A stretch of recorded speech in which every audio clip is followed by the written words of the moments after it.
بسم اللہ الرحمن الرحیم۔ السلام علیکم۔ ہمارا باب چل رہا ہے صحابہ کرام رضی اللہ عنہم کی بہادری کے قصے۔ آج جو ہمارا موضوع ہے وہ ہے حضرت زبیر بن عوام رضی اللہ عنہ کی بہادری۔ حضرت سعید بن مسیب رحمۃ اللہ علیہ فرماتے ہیں کہ اللہ کی خاطر سب سے پہلے تلوار سونتنے والے حضرت زبیر بن عوام رضی اللہ عنہ ہیں۔ ایک دن وہ دوپہر کو قیلولہ کر رہے تھے، یعنی آرام کر رہے تھے کہ اچانک انہوں نے یہ آواز سنی کہ رسول اللہ صلی اللہ علیہ وسلم کو قتل کر دیا گیا ہے۔ یہ سنتے ہی فوراً سوتی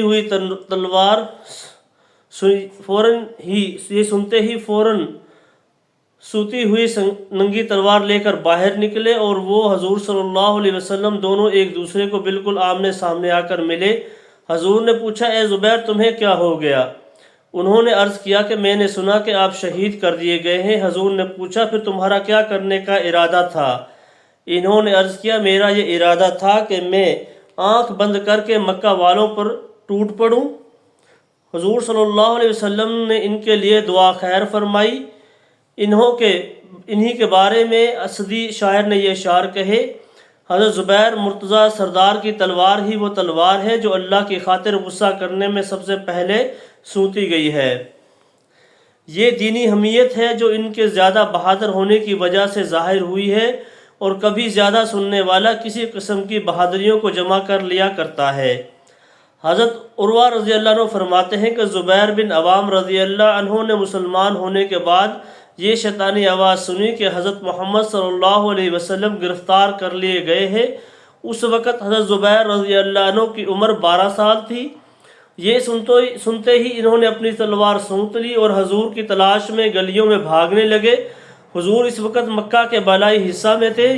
یہ وہاں ہاتھ میں تلوار لیے ہوئے حضور کی خدمت میں پہنچ گئے۔ حضور نے ان سے پوچھا، تمہیں کیا ہوا؟ انہوں نے کہا کہ میں نے یہ بات سنی کہ آپ کو گرفتار کر لیا گیا ہے۔ حضور نے پوچھا، تم کیا کرنے لگے تھے؟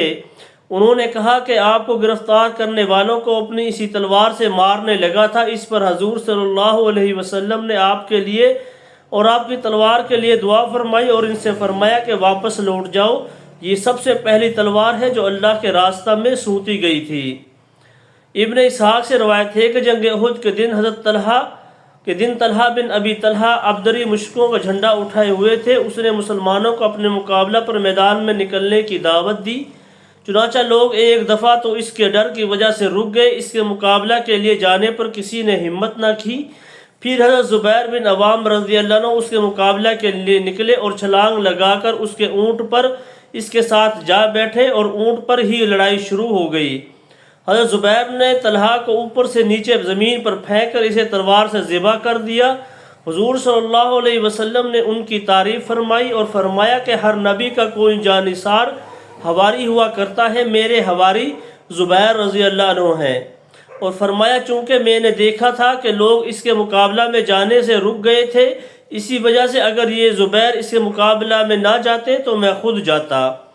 ابن اسحاق روایت کرتے ہیں کہ نوفل بن عبداللہ بن مغیرہ مخزومی نے غزوہ خندق کے دن دشمن کی صف سے باہر نکل کر مسلمانوں کو اپنے مقابلے میں نکلنے کی دعوت دی، چنانچہ اس کے مقابلے کے لیے حضرت زبیر بن عوام رضی اللہ عنہ نکلے اور اس پر تلوار کا ایسا وار کیا کہ اس کے 2 ٹکڑے کر دیے۔ اس کی وجہ سے ان کی تلوار میں دندانے پڑ گئے، اور وہ واپس آتے ہوئے یہ اشعار پڑھ رہے تھے، میں ایسا آدمی ہوں کہ دشمن سے اپنی بھی حفاظت کرتا ہوں اور نبی امی حضرت مصطفیٰ صلی اللہ علیہ وسلم کی بھی حفاظت کرتا ہوں۔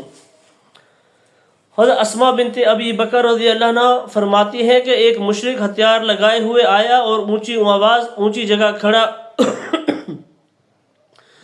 چڑھ کر کہنے لگا کہ میرے مقابلہ کے لیے کون آئے گا؟ حضور نے لوگوں میں سے ایک آدمی سے کہا، کیا تم اس کے مقابلہ کے لیے جاؤ گے؟ اس آدمی نے کہا، یا رسول اللہ، اگر آپ کی منشا ہو تو میں جانے کے لیے تیار ہوں۔ حضرت زبیر رضی اللہ عنہ حضور صلی اللہ علیہ وسلم کے چہرہ انور کی طرف جھانک کر دیکھنے لگے۔ حضور نے ان کی طرف دیکھا اور ان سے فرمایا، میری پھوپھی صفیہ کے بیٹے، تم مقابلہ کے لیے کھڑے ہو جاؤ۔ حضرت زبیر اس کی طرف چل پڑے اور جا کر اس کے برابر کھڑے ہو گئے۔ پھر دونوں ایک دوسرے پر تلوار کے وار کرنے لگے، پھر دونوں آپس میں گتھم گتھا ہو گئے، پھر دونوں نیچے کو لڑکنے لگے۔ اس پر حضور نے فرمایا جو بھی گڑھے میں پہلے گرے گا وہی مارا جائے گا۔ چنانچہ حضور صلی اللہ علیہ وسلم نے اور مسلمانوں نے حضرت زبیر کے لیے دعا کی، چنانچہ وہ کافر گڑھے میں پہلے گرا، پھر حضرت زبیر نے اس کے سینے پر جا کر گرے اور انہوں نے اسے قتل کر دیا۔ حضرت عبداللہ بن زبیر رضی اللہ عنہ فرماتے ہیں کہ غزوہ خندق کے دن مجھے عورتوں اور بچوں کے ساتھ قلعہ میں رکھا گیا اور میرے ساتھ عمر بن ابی سلمہ بھی تھے۔ یہ دونوں بچے تھے، وہ میرے سامنے جھک کر کھڑے ہو جاتے اور میں ان کی کمر پر چڑھ کر قلعہ سے باہر لڑائی کا منظر دیکھنے لگ جاتا۔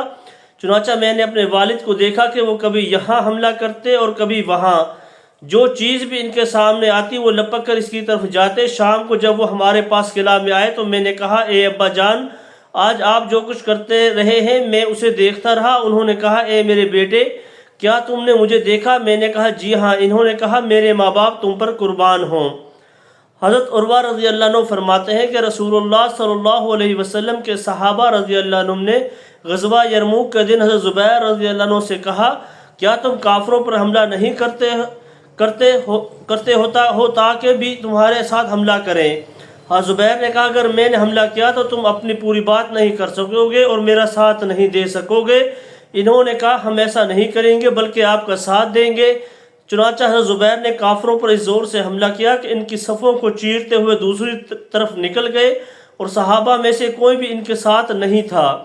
پھر وہ اسی طرح دشمن کی صفوں کو چیرتے ہوئے واپس آئے تو کافروں نے ان کے گھوڑے کی لگام پکڑ کر ان کے کندھوں پر تلوار کے 2 وار ایسے کیے جو ان کو جنگ بدر والے زخم کے دائیں بائیں لگے۔ حضرت عروہ رضی اللہ عنہ فرماتے ہیں کہ میں چھوٹا تھا اور ان زخموں کے نشانات میں انگلیاں دے کر کھیلا کرتا تھا۔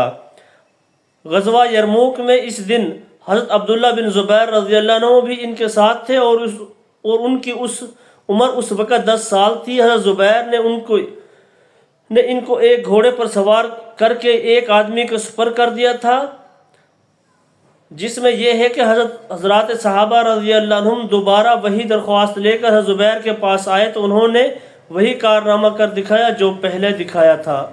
جو کچھ پڑھا اس پر اللہ تعالی ہم سب کو عمل کی توفیق عطا فرمائے۔